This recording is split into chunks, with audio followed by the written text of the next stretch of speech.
isang, alam naman yung story namin ni Collins. Love, hate, love, hate. Ngayon, sabi ko pa medyo may edad na tayo. Sabi niya, ikaw lang nagkakaitan. O, tanggapin ko na yun. Ipaglaban ang kabaho ng kabaho! Fight! Fight! Fight! Kabaho! Amado! Amado! Bagat Singh! Amado! Amado! Bagat Singh! Laban! Laban! Walang hanggan! Kongresista, nahusay na kongresista, kumatawan sa 5 distrito ng Maynila. Ang nagbigay ng walang kapatay na aruga sa pangkalusugan, pagpapalakas ng sports, edukasyon at pangkabuhayan. Ang muling nagbabalik upang ipagpatuloy ang nasimulang adikain sa Distrito 5. Ang napili ni Yorme upang magbalik bilang kinatawan ng 5th District, ang ama ng Kabaka, Yorme's Choice, Congressman Amado Bagat Singh!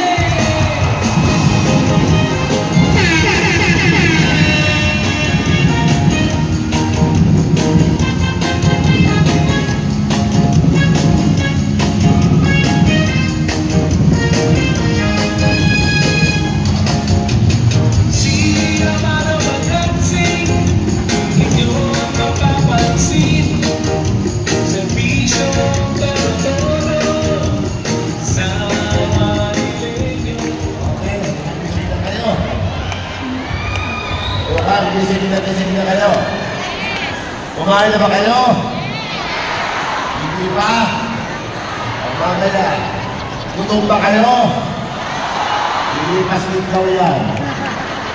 Anyway, magandang hapon sa inyo lahat. Mukhang masiglang-masigla ang ating grupo ngayon. Ito na ang pangatlong session. Alam niyo, sa 39 na taon ng Kabaka, ngayon lang ako napagod. Tatlong session. Usually, ang ating anibersaryo, magsiksika na tayo dyan. Magmukha na tayo sa Tinas, tulad ng huli, doon sa Rizal Memorial. Umabot pa hanggang 7,000 tao, nagpabili pa akong 3,000 manok. Ang dami. Isang araw lang kasi yun. Eh ngayon, sobra dami. Hindi talaga kaya ng isang araw. Hindi lang tayo sa Tinas. Hindi tayo papayagan sa pier. 3 okasyon, 3 session. Kayo ngayon ang huling session. At itong huling section na ito, ang mga taga San Andres Bukid. Okay? Mukhang hindi na kayo farmers. Wala nang magsasaka sa bukid kayo. Mukhang puro kayo society boy at society girl. Ganong araw, kung kami ni Mayor Congressman Lito Atienza, eh talagang may kalabaw pa dyan sa bukid. Di ba? Tama, partner? By the way, maswerte tayo ngayon at pinaulakan tayo at isang, alam naman yung story namin ni Collins. Love, hate, love, hate. Ngayon, sabi ko pa medyo may edad na tayo. Sabi niya, ikaw lang nagkakaitan. O, tanggapin ko na yun. Tanggapin ko na yun. Pero malayo sa katotohanan yun. Friends forever na kami. Okay? Alam mo, ang relasyon namin ng pamilya Atienza at pamilya Bagat-Singh dates back many years ago. Marshall, hindi naman Marshall yun. Lasa Miranda pa. 1971. Isipin nyo ilang taon na yun. Kamukha pa ako ni Piolo Pascual noon. At si Lito naman, kamukha ni... Sino ba type niya? Yes. Sino ba ang frustration na gusto niya may kamukha? Lubiloso, parang ang buhay ko. Champion ka talaga. Malayo si Lubiloso sa iyo. O malayo ang kay Lubiloso. Tisoy niya eh. Tisoy din naman si Lu. Asa pa si Lu? Nandiyan ba? Ayaw si Lu. Anyway, mapalad tayo at ng hapon na ito. Actually, si Collins kahapon nandito. Kaninang umaga nandito. Pero ngayon, nandito ulit siya. So palakpakan naman natin si Dave at Lito at Cesar, dating mayor at congressman. At ibabalik natin ang aking kaibigan. Ewan ko sa inyo, pero dapat magkaisa tayo. Buhay ang iboboto ko sa party list dahil first nominee ang aking kaibigan na si Lito at Cesar. Sana samahan niyo ako dyan. Ngayon, itong araw na ito ay espesyal. Bakit? Sa ating 39 na taon, 4 na dekada, may mga presidente tayo ng Kabaka sa unang dekada, pangalawang dekada, mga nare-recall natin na mga dating presidente ng ating samahang Kabaka na nag-alay ng kanilang oras, dedikasyon, at talagang nagtrabaho sila para ika-umusbong lumaki ang ating samahan. Lalo na yung mga unang dekada, 1985, o yan, andyan pa. Kaya nga lang, best scholar na. Pero nung araw, nung kasama ko ito, ano yung sayaw nito? Eh, kanina, nandito rin si Mosa. O, naka-wheelchair na rin. Pero ito, mga tao at tanim ng buto ng Kabaka.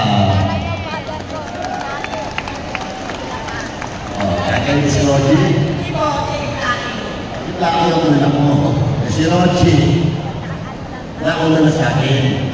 Nagtatayo ng Kabaka sa langit. Pati ko partner mo na ako hintayin. Mauna ka na dyan sa akin. Dala niyo, ikatin ko siya Roji Pinabhan. Kaya itong mga grupong ito, sa unang dekada, ang nagtanim ng puto ng Kabaka. Ang segunda dekada, pangalawang dekada, nandito rin. Sila naman ang nag-aruga, diniligan ang putong yan at tumubo ang sidling. Sila rin ang nag-alaga para ito ay lumaki. At yun sa pangatlong dekada, nandito rin. Sila naman ang nag-alaga na siguraduhin na yung bubot na puno na yun ay lumaki, magkaroon ng labong. Ngayon, tatanong niyo sa akin, bakit yung pang-4 na dekada wala? Reserve natin yun.